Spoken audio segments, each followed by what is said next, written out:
I hate to admit it, but I love drama videos. Watching Titans rise and fall in the YouTube coliseum is basically a blood sport, and this week has been jam-packed with entertainment. Shane Dawson getting called out by the Smith family, disintegrating his YouTube career, the beef in the beauty community between Jeffree Star, Tati and James Charles, and the continuing saga between H3H3 and Killer Keemstar.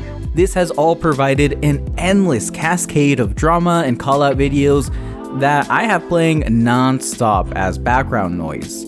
But as much as I like them, I can't help but feel a little unsettled by them.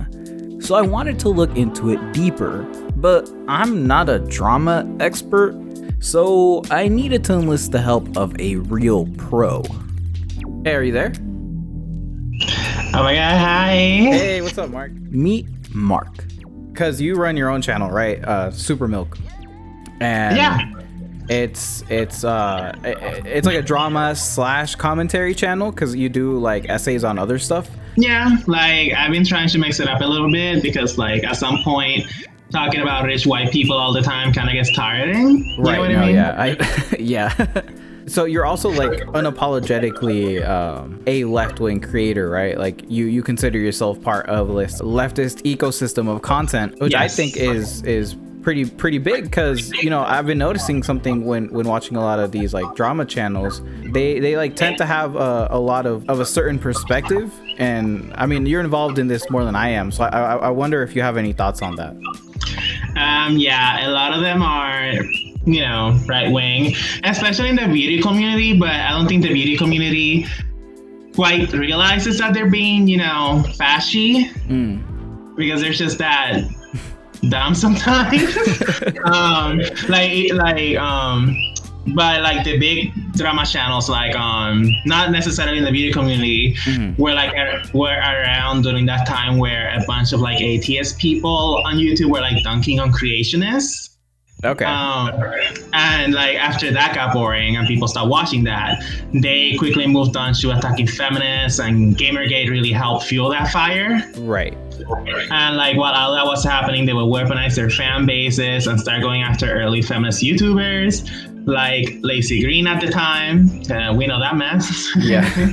Like Francesca Ramsey, Anita Sarkeesian, Cat Black, Marina Watanabe, etc., you know. Yeah, and do you know who were like the big drama channels at that time that were kind of leading that like rampage? It was like a good mix. I don't remember many names because I tried to push them to the back of my mind. You know what I mean? Much as possible. But I do remember Keemstar. Jesus, yeah. Yeah, basically like Keemstar is the one like I mostly remember doing that. And like at the time, Leafy is Here was also considered like a commentary / drama channel because he would like address things. Okay. And you know, like if you were there on YouTube at the time, then you know how he was. Yeah. And like in the video community, you had like people like who. Like, you know, in the big drama sphere, like Keemstar and H3, all those people, they tend to hide the fact that they watch people like Blair White, Andy Worski, and Steven Shatter. And they find, like, girl, everybody basically. But in the beauty community, they're out and open about it. Like, yeah, and I don't think they even realize the problem with those people. Like I said, they're kind of. I was surprised how accepted like Blair White was and how much she's like cross-referenced in other videos by other like beauty community people. Like she's just kind of like waiting. They were waiting for a chance to talk about her and like put her in this positive light because like I remember like people in these live streams, big beauty drama community people being like, I browse Kiwi farms to find out details about the people I report on. Like they say it so nonchalantly, where it's like. Yeah. So for people who aren't super online, Kiwi Farms is this really weird forum where people stalk influencers and lead harassment crusades against them, and there's like a whole lot of crossover between some drama commentators and this space. Anyway, continue. I don't think anybody really catches that. and like that's why I say I often joke about like I want a white conservative fan base as a video community's drama channel because I know they will give me a lot of money. That's where the money is, yeah. Basically, I like at this point it's really not a joke because like it doesn't help that the average white person that watches drama videos in the beauty community tends to either be liberals or conservatives. So they take everything at face value with zero analysis. And I once had someone in my stream tell me they couldn't stand me and how much I talk about politics in my videos because I joked about how Shoe-Face Cosmetics being guillotined. Yeah. And I started playing like the communist anthem and shit like that in the video. Yeah. As I was talking about that, like we were gonna take their property, like all of this. And like I had a lot of people like telling me like, no, this is too much. That, like, and it was all over Shoe-Face Cosmetics making a joke about like rich lives matter. Yeah. And like it's something that I've had a problem with like ever since I started. That's actually why I started. Because a lot of these people weren't really doing it for me because like I remember back in the day when Jeffree Star was acceptable because not anymore. Yeah, thank God. Like yeah, like late 2018 it was something about him like people were saying that he called a black makeup guru on YouTube called Jackie Aina a gorilla like in the same year like and people and these drama channels were defending him, being like, so what if you called her a gorilla? It's an animal. It's like, you know what I mean? Like, it's like that lack of God. Seriously? Yes, a lot of them were defending him, and like because he was actually paying them under the table to say that shit. I've heard something about that. Yeah, like the influencers kind of form like this like almost incestuous relationship with the very same people that cover them, right? So when it comes time when they do something that's bad, you know, the supposed like news, like these news channels, what they call themselves, right? They don't really criticize them that much because they have this kind of relationship with them. That's a really big problem in this community. Influencers, whenever a beauty drama channel has like dirt on them, influencers tend to like quickly with their wealth shut them up. You know, like there's this even though people say she isn't biased, but she is. There's someone called Here for the Tea. She's one of the biggest ones, and she's friends with like a lot of influencers, and they would give her receipts to like attack other influencers. You know what I mean? Like, yeah, it's like an actual thing where like a bunch of rich people use these drama channels without. Well, at this one, I think they do realize they're being used because like they're grown, they know what they're doing. Oh yeah, but like definitely. These rich white people would tell them like, "Hey, I have receipts on that guy. I have receipts on that guy. Make a video on them, and I'll pay you." Like that's an actual thing in this community. Yeah, and like it's very uncomfortable because like they tend to like fashion themselves as like, yeah, I can't be bought, but they can. And there's a very real lack of understanding on politics and social issues, as you can tell. Because like the other day, there was this one guy called Priscilla or something that was like, microaggressions don't exist. Like, okay, maybe not for you because, you know, you're white. Yeah. So like you're very behind the times if you don't think microaggressions exist. Like that's like early 2010s right there. Like keep up, man. It's like that was one of the first things that was like on Discourse, YouTube. Yeah. Like at this point, if you don't know what microaggressions are, then you just don't want to know. You know what absolutely. I mean? And I wanted to touch on that thing you said where like you made like guillotine jokes, right? And then everyone was like, "Oh, too much politics." But that's the thing. It's like that kind of thing already happens in a lot of these channels. Where they like drop these kind of like.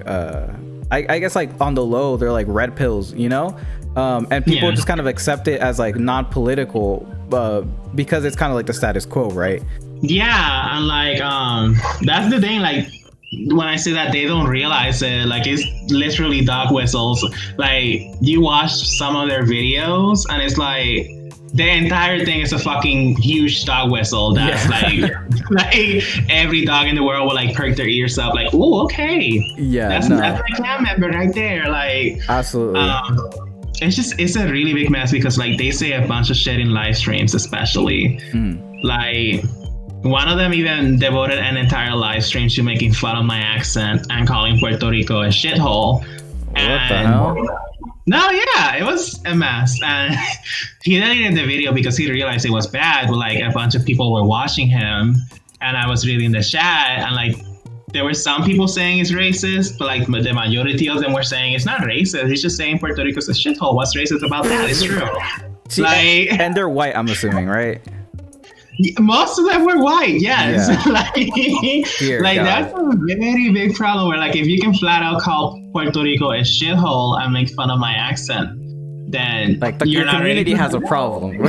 Like, very big problem. And you know, that brings me to like, because on the whole like Shane Dawson thing, he was selling that Shanae merch since like 2019, right? Yeah. This isn't a thing that happened like a very long time ago, but people just kind of like the supposed like watchdogs, right? They just kind of let it go. They didn't do anything about it, and it wasn't until like the more like pedophilia stuff started coming out and he started getting called out by like the Smith family that everyone's like, okay, now we're done with him.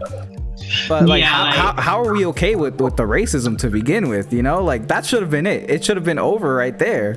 Like that's the thing. Like I when all of this started like a couple of weeks ago, but maybe it was 2 weeks ago. I don't remember, but it feels like a long time ago. I joked about like, oh, those videos about Shane Dawson doing blackface come out every year, and no one does anything. He's still here. Because like it's true, like all these drama channels still liked him. They would say like, oh, that stuff is in the past.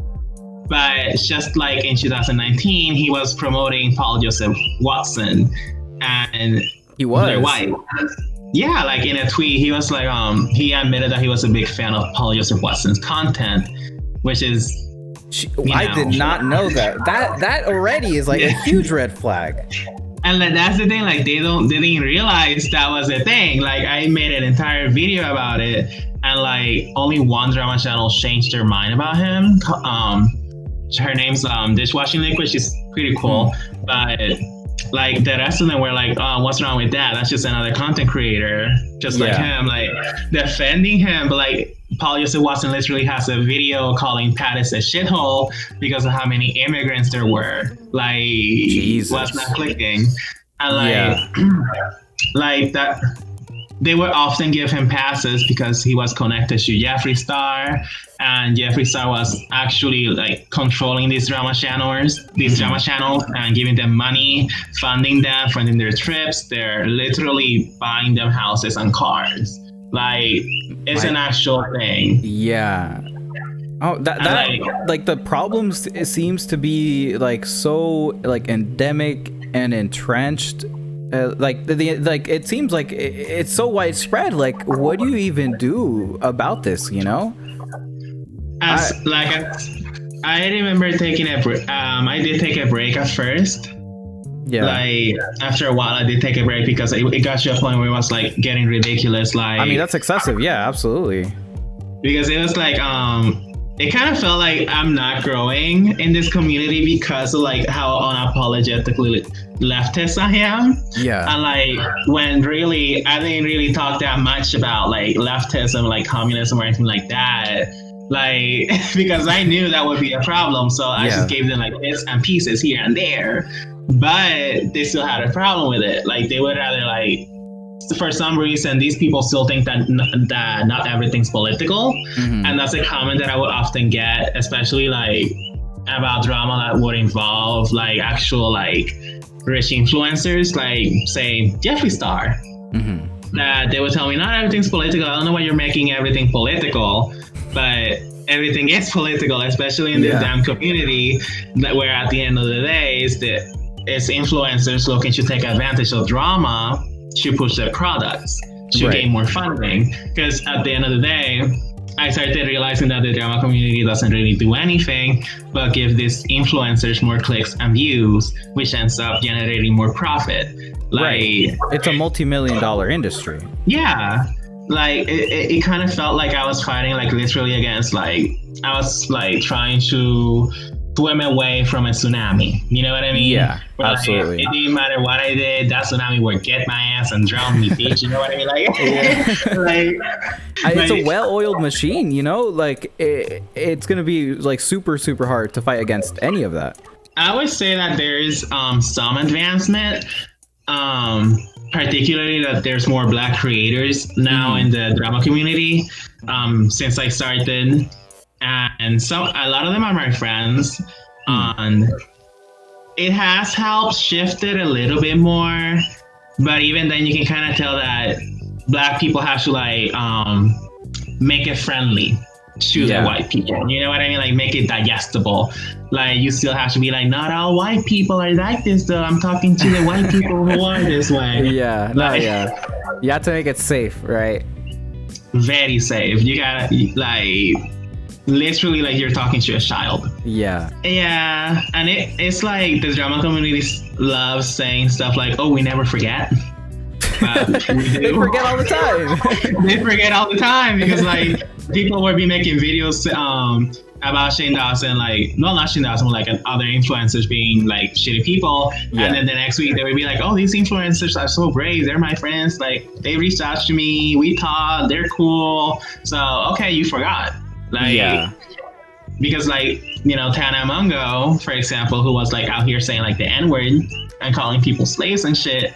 Like y'all really forgot that really quickly, and we can make the case like, because I'm not gonna be like the type of person. It's like, oh my god, it was, it doesn't matter how long ago it was.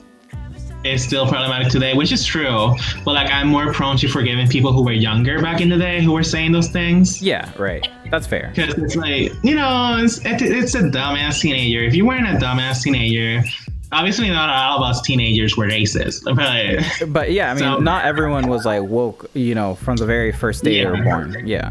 But a lot of these influencers have continuously shown that they haven't grown.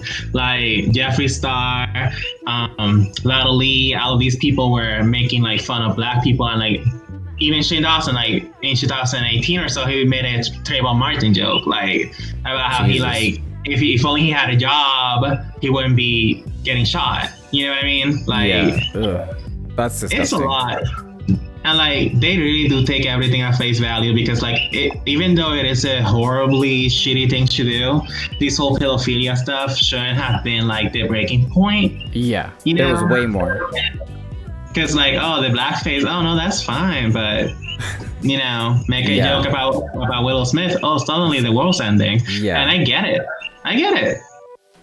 But it just goes to show that they really didn't care about the Black people who were affected by that. Yeah, absolutely. And you know, I've always thought about this like in terms of like a social issue. Like, okay, yeah, like this kind of reinforces a bunch of problematic social problems like racism and all that kind of stuff. But like increasingly I'm seeing it in terms of like industry, because this is like an industry, right? And it's like you can't just like, I don't know, because at first I thought, okay, well maybe like social norms can change and things will get better, but it seems like because it's so like, because it is an industry, it seems like it's just so much harder to change because of all the money that's involved, right? It's like there are no incentives for any of this to get different because it's so just profitable. That's why I always said in my channel that if you really want to cancel someone, just stop watching them, stop reporting on them. But obviously they're not gonna listen to that because there's a lot of those videos there's a lot of drama videos that have gone up to like 1 million, 2 million views. That's a lot of money. It is, yeah. And like when you have people behind you, like these influencers behind you pushing your content, you know, giving you even more of a platform, then you're not gonna stop like, so, you know, basically being like a huge propaganda machines in favor of influencers. You know what I mean? I feel like we both know the answer to this question, but do you think that Shane Dawson getting canceled, do you think that's gonna change anything? Because on the one hand, this does feel like a pretty big shift in the discourse, right? Like you had this like Titan and he's like getting taken down, and in a lot of ways it affected like the mainstream, because you had people that were completely uninvolved, like the Smith family, weighing in. Do you think this changes anything in the wider scheme of like the drama community? No. No. I can say that confidently now. Yeah. Because, like I said, they're mad about the pedophilia, not about the racism. You know, like if they were mad about both things, I could say like, oh, maybe it is going on a better direction. Like, you know what I mean? Like, oh, they're changing, they're like evaluating, like they're thinking more about Black lives. You know what I mean? Like, yeah. But no, like, I know that these drama channels are eventually gonna give Shane Dawson a pass. Some of them still are. You know, they're basically giving him an opportunity to apologize, and that is really not that deep. And it's because like they're more focused on how much money Shane Dawson can bring them. You know what I mean? Because Shane Dawson is still a big name, and Jeffree Star is still a big name. They'll never like really get rid of these people because they still benefit no matter what. And like, I used to think that maybe YouTube would be going on a better direction when it comes to like these races and shit like that. But now, what I think is going to happen to Shane Dawson is that he's going to get the PewDiePie treatment. Where, remember when PewDiePie said the N-word in a live stream? Like, yeah, gamer moment. It was that heated gamer moment, yes. He got like, it was like back when YouTube was doing original shows. I don't know if they still are. I never watched that. Yeah, I don't think anybody did. Like, I got Netflix, I got Hulu. I don't need what the fuck. But yeah, like he got deals taken away from him, but PewDiePie still kept growing. He got his monetization back, I think, and then YouTube gave him a deal. I don't remember what the deal was, but they took away his deal like 2 years later. They took away his deals, and then 2 years later they gave him back. Yeah, you know what I mean? And like, no, I don't think it's really gonna change anything, because YouTube does. Okay, I looked it up. Yeah, an exclusive live streaming deal with YouTube. Like, and that was in May 4th. Yeah. 2020. They obviously don't care about the fact that he's still a racist. Yeah. You know what I mean? Because when someone has a heated gamer moment in this day and age, they haven't changed. You know. Yeah. But what's gonna happen with Shane Dawson, because YouTube still has to protect their public image, is that eventually they're gonna give him like a redemption arc. Some drama channel or one of his friends is gonna be like, has Shane Dawson really changed? And Shane Dawson is gonna donate his money to like a bunch of charities, like especially ones in Africa or some shit, you know what I mean? To prove that he's not racist.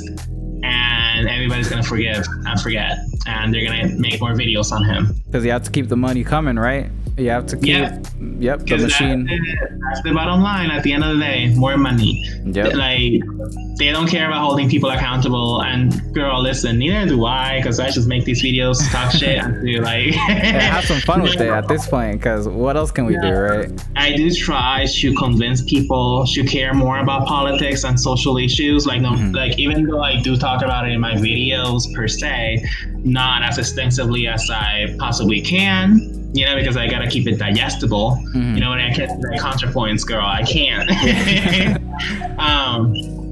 In my live streams and stuff, like, we do have like entire debates about, like, recently we had one about like prison abolition and like Shane Dawson, like, if we don't want him to go to jail because we're abolitionists, what can we do? Okay, that's interesting. Yeah, like, and a lot of people were into it, like at the end of the day, it doesn't matter like how many people I do reach. I'm happy that I can convince some people to think more about those things. There are some that were like actual like conservatives reaching out to me and being like, oh, I watched some of your videos and your videos made me think, which is like, okay, for once you've taught something. Yeah. That's a win. No, but seriously, like, because like these drama channels, a lot of them are transphobes, a lot of them are racist. Some of them are more hidden. then you really gotta, like, if you know about dog whistles, you can clock it. Yeah, you know. Yeah. That's the purpose of my channel, because like these drama channels are true. You know. So you're telling me that a lot of the problems with the drama community end up having a whole lot to do with capitalism? Yes. Basically. because like I said, if they really cared about getting these people out of here, they wouldn't be like continuously making videos about them and their every move. Mm-hmm. You know what I mean? Because one of them even bragged about making $40,000 off of just making Jeffree Star videos, like Dramageddon, I think it was called. Yeah, Dramageddon. Yeah, like 40,000. Yes, and she was like the least. She was the one that got the least amount of money. There were some people that got like 100,000. This really big one called T-Spill. Bought an entire house for their parents, and then started renting an apartment. Like, she got a lot of money for her to be buying an entire house for her parents, you know? Yeah, that really puts it into perspective, like how much money we're actually talking here. Because no wonder these people are like excusing racists and shit. I mean, they're making like a bunch of money off of this. That's insane. Yeah, because like I said, a bunch of people a lot of viewers are white conservatives who probably don't even realize they're conservative. They're probably the type of person who doesn't quote unquote care about politics. Yeah. Yet they somehow tend to lean more towards the right. Yeah. You know? Yeah. Like, it's very trippy, like. And yeah, and that's the point, right? Because their entire point isn't like, the entire point of a drama channel isn't to like challenge the viewer in any meaningful way. They just kind of point fingers at people and they're like, oh my god, isn't that horrible? And then they make a bunch of money off of that. They're like, it's like they're just kind of like starting a bunch of moral panics, and you know, that's like the most like I feel like Western Christian kind of thing ever, you know? That's the thing too. It's like they don't really analyze what's going on. They're just like, oh, isn't this shitty? Yeah. Oh my god, you're such a shit person for doing this. Oh my god. Exactly. Yeah. Like, okay, why is this shitty? Like, we know it's shitty, but can you tell us why? Like, can you think? You know what I mean? They kind of rely on the viewer to just automatically think it's shitty. Mm-hmm. You know what I mean? Like, there's no analysis. There's like no actual like thoughts behind it. They just post the receipts and kind of go, oh yeah, look at this guy. He's a shitty person. When like something that I've learned like reading all these books like recently, especially like Angela Davis books, is like, you know, like I'm not gonna judge a person for one thing they've done. You know what I mean? Like, we've all done a lot of screwed up shit like in our lives. Obviously nothing that bad like Shane Dawson per se, but we have all like been abused at some point. Like, nothing bad. You know what I mean? But we don't know what type of impact we had in other people's lives. Right. So I've kind of become more empathetic about that, because I remember in the beginning, I've been doing the same thing because I was looking to grow. You know what I mean? I kind of like, that's another thing. When you're starting out in this community, you feel kind of forced to go around this like looking for blood, right? Huh? You're like looking for blood, right? Yeah, like I didn't like you're literally looking for blood, and I always joke about this, like, oh, these drama channels are sharks, and when there's no blood, they strike. Because it's true. And when you're just starting out, you feel forced to like go on this crusade, this moral crusade, to like judge everybody for their actions, for their one time they've done something fucked up. You know what I mean? Yeah. And really, it's not that deep, because like in the drama community as a whole, you have to be the moral police to get ahead, because a lot of people who watch these videos they love holding people accountable. They love feeling like they hold all the power. And these drama channels, it is kind of true. Like, it doesn't matter how many subscribers an influencer has. These drama channels, like, there's a power imbalance there, where it's like this one drama channel can suddenly ruin your reputation. Yeah. And it's like, okay, like, I don't like influencers. Like, girl, abolish influencer culture at this point. I mean, like, but it's still like kind of like, damn, like, it just goes to show how finicky YouTube is. Like, they can really change their minds just like that and over the shittiest thing. And that's why sometimes I agree with takes about cancel culture, because over makeup, girl. Over makeup. Over makeup. Right, you're like ruining someone's entire life over like a piece of makeup. Yeah, and like that's another thing. Like, I know I say that a lot, but Dramageddon was over makeup. Yeah, no, absolutely. It was cynical. It was absolutely a cynical move. And it's like a power move between influencers to like drag each other like this, and that's why Dramageddon was so huge, because it was like influencers fighting against each other, and no one realized that it's always the same influencers, and it's always people being like, "Oh, I hate Jeffree Star," yet y'all still give him those clicks and views. Yeah, and like, you know, like some commentary channels, you know, do good, but a lot of the time that is how it goes. Like they have a goal, you know, financially in terms of the market, and they use social issues and moral outrage to get that, you know, and that's all this is really. And I feel like I mean, I can't like lecture people, because I enjoy watching these videos, because at the end of the day they're fun, you know. It's fun to be a moral crusader sometimes, but we have to I mean, shit. But we have to understand, you know, that this is fundamentally what it is. It's a lot of times it's about capitalism, you know. So do you want to plug your like social media and stuff? Oh yeah, it's Super Milk. I make videos. They're very mediocre. Subscribe to Super Milk.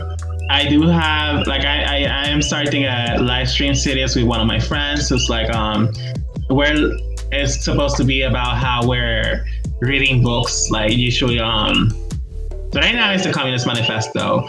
We're gonna read it and like, we're gonna dissect it in like live streams and stuff. Yeah. Oh yeah, my Twitter's Super Milk San. Super Milk San, for sure. Yeah, because it's like based off of some old anime called Super Milk Shan. All right, well, it's been awesome talking to you. Have a great day. You too, Daniel. Thank you. Bye-bye.